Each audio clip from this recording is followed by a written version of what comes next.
New signs that the Trump administration is preparing to act on President Trump's plan for mass deportations of illegal immigrants. The president saying just days ago that the plan would be starting fairly soon after he delayed it last month. Now, acting director of U.S. Citizenship and Immigration Services, Ken Cuccinelli, is warning that authorities are ready to deport those who have already been ordered to leave the country. Watch. They're ready to just perform their mission, which is to go and find and detain and then deport the approximately 1 million people who have final removal orders. Cuccinelli yesterday also hitting Congress for complaining about the border crisis without acting to address it, calling it the height of hypocrisy. Jessica, does it make a difference that these people have had their day in court, that they have exhausted every stay, that they've had every opportunity, and now our system of laws has said they can't stay? I think it does make a difference. Jay Johnson was talking about this over the weekend as well.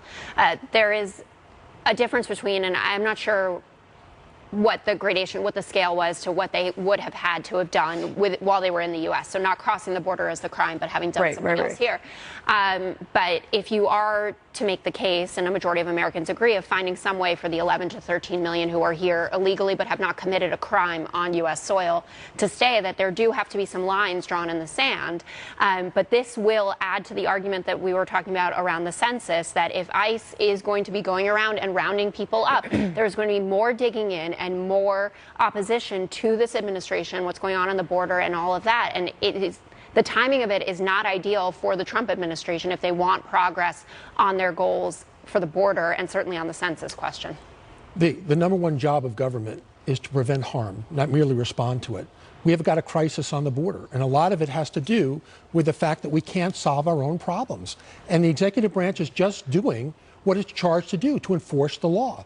Why should we have sympathy for people who have come into our country illegally, taken our services away from people who need services, and then compound their crime initially by ignoring the process, the legal process? But Brad, I think you can make the argument even more simply, is that people come to this country because we have the rule of law, and they're fleeing other places where they don't feel safe because the rule of law has broken down. So maybe, Carly, one of the worst things we can do for people who want to come here to be safe is to sacrifice our own system of laws. Then no one's safe. Yeah, and Ken Cuccinelli said yesterday to Dana Perino, he was like, it's crazy that we're at a point in, the American society that ICE is doing their job, and it's like this shocking thing.